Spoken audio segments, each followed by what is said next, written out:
there's a tendency to want to stick your fingers through these holes. Don't stick your fingers through these holes.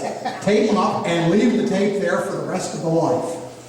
But forceps really are a handy thing. Sandpaper tips. I buy, what's it called? 2Sand. There's a website called 2Sand.com. Yes. The number 2Sand.com. And I buy Velcro-backed sandpaper in sheets. I cut it into the strips that I need. And then if it's the outside of the bowl and I'm not going up against an edge, I'll leave it. If it's the inside of the bowl, I'll leave it square, right? And let the flaps stick out, and they kind of they'll run up the wall. Does that make sense? Yeah. Okay. Kind of like the wavy edge pads that you pay real money for. Right. Right. A lot of money for it, really. And then of course, if I'm going up close to the tenon or something, I'll use a round one or I'll cut it round, right? Everyone uses these, but just in case somebody here does not, it's just a little organizer. Never skip a grit. By the way, the number one tip that people submitted for the 50 Nifty shop tips was use sandpaper like somebody else is paying for it. So I have this extremely conservative, very capitalistic Republican friend named Jack who used my shop up for about 3 weeks making a teapot. He'd never made anything before. Actually, I made a teapot for you to serve. And I said, he says, I can't seem to get this mark out. And I said, let me see your sandpaper. He said, the sandpaper is old, Jack. You know, use sandpaper like somebody else is paying for it. And so the following week, he's down there, he's doing the same thing. He's sanding, he can't get the mark out. And I said, Jack, what did I tell you last week? And he goes, use somebody else's sandpaper. Now that's a Reagan Republican. So you even got religion, I got cussing in here, and I even got a little bit of politics. Being the cheap so-and-so from Pennsylvania, you know, you break these things, right? Yeah. You end up breaking them. So I give them one last hurrah.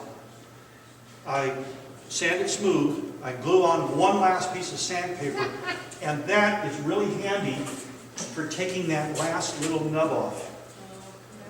But, you know, speaking of taking that last little nub off,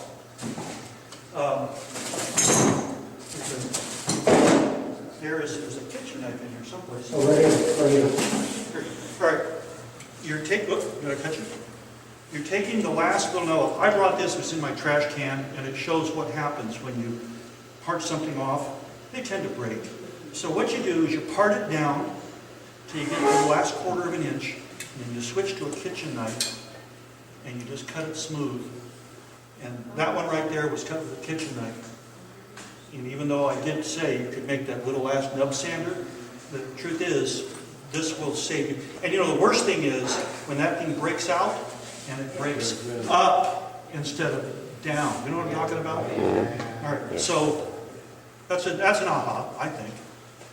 Except you got to ask your wife again. Well, there is an alternative. Lee Valley sells this little folding saw with very fine teeth. And when you get down to that, stop the blade and go. And there's no tear out. I got one more sandpaper thingy. Actually, a couple more sandpaper thingies. This is from George. Hey, sandpaper. We talked about use sandpaper like somebody else is paying for it, but where do you stop sanding? Well, some people stop at 3. I know one guy who stopped at 220 all the time because he said he couldn't tell the difference. Sand until you can't see the difference between the grit you're using and the last grit. Then go one more. I have ran into woods where I can still see the difference between 800 and 1,000 because it's such fine grain and so hard. And then I just keep going. And likewise, if you sand one, it'll sometimes show marks that you didn't, because you got to go back. Oh. Right? You know, Dick Rappin says that sandpaper is just another cutting tool. He's right.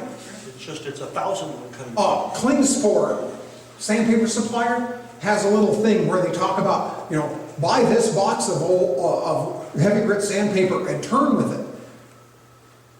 They're selling you 40 grit sandpaper and saying, just turn with it. I'm going, okay, I have resorted to the 40 grit gouge upon occasion though.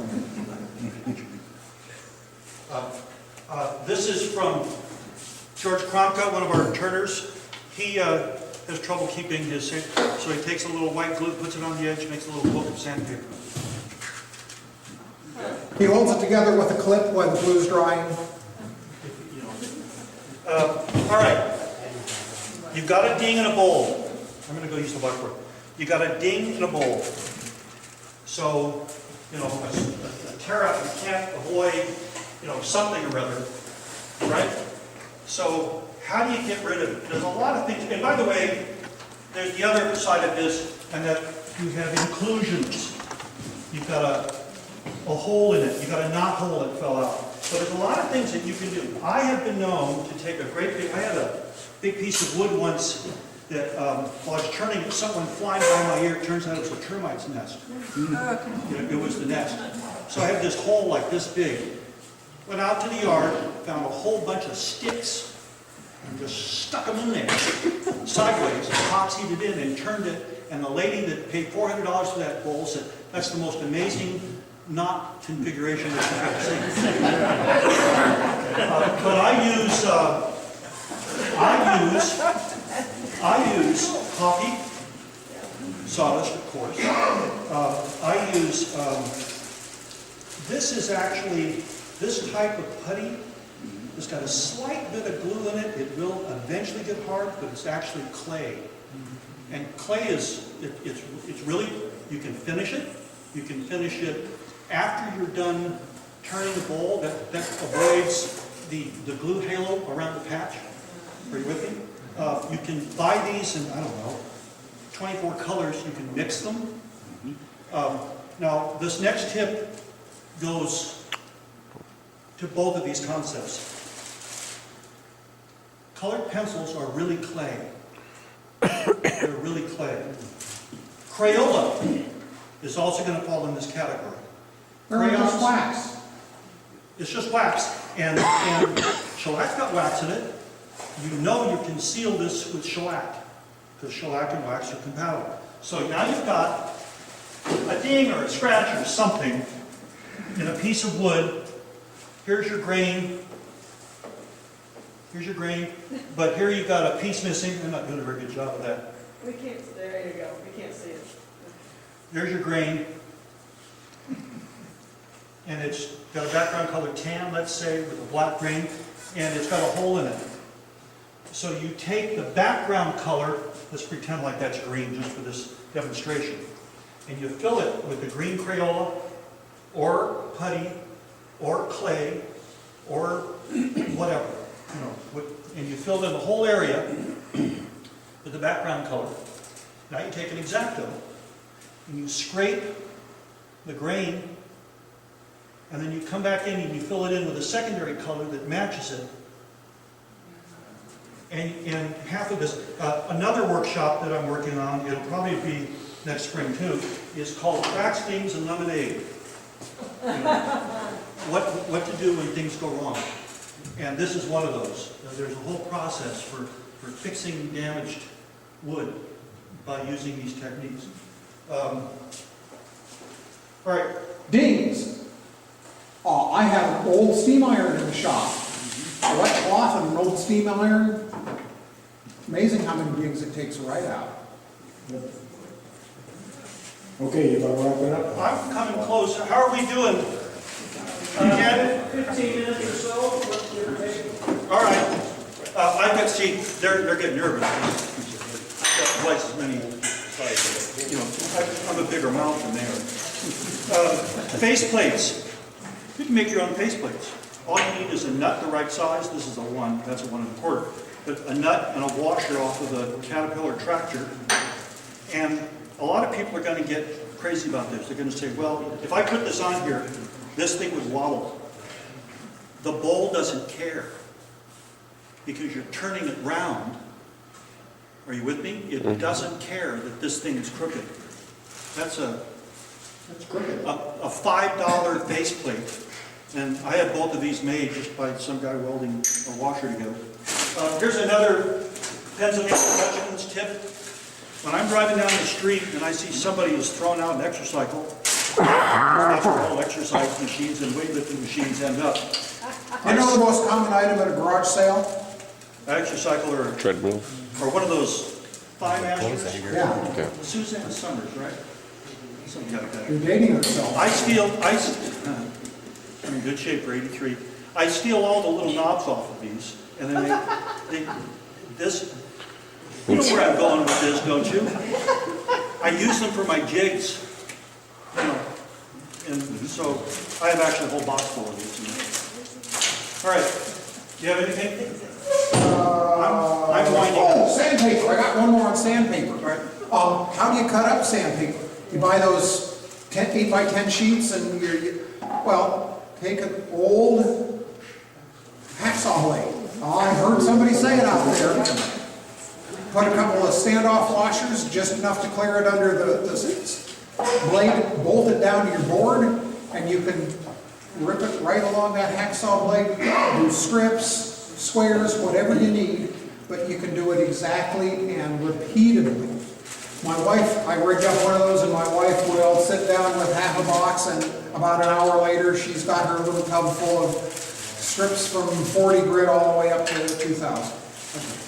Because she does a lot of spindle. So, Russell came across this lacquer. And if you read the instructions on the back, it talks about it being a touch-up for contractors. So it's a little bit thicker, and it's got what's the right word? Nitrocellulose. There's more nitrocellulose than typical lacquer. But it really works quite well. And then another trick is, Russell comes up with these. He goes to the espresso stand and gets a hot cup of water. Sets this in there, warms it up, and the lacquer flows a lot better if it's warm. Just a nice little trick. Any lacquer, it will help with any lacquer, but Root is a regional supplier, Bellevue. so it should be available. Not Bellevue. Yeah. Someplace starts with a B. yeah. Well, Ballard. They're in Ballard. Really, it's nice stuff. It works really well. $12 a can. What's the name? Root. Rudd. Rudd. R-U-D-D. R-U-D-D? Yeah, 3D. R-U-D-D. Cost, I buy it by the case, $12 a can, including shipping. They ship it in about 2 days. I love that stuff. Comes in gloss, semi-gloss, and satin. I really suggest, although you and I polished the Looks satin, and the satin really took a polish pretty quick. I think That's the beetle polish. yeah, I think that's because, and we'll cover that this next week. All right, you got a crack in a bowl. I want to make this clear, I'm not suggesting you turn cracked bowls, but sometimes it happens. I mean, sometimes you're done with the bowl and it cracks. Sometimes it's just, you're going back to repair an old bowl. One of the obvious intuitive thing to do is to take a band clamp or rope or something and cinch it down. The problem with that is, any physicist will tell you, is that you're really putting the same pressure over here that you are on the crack, and it's not very efficient.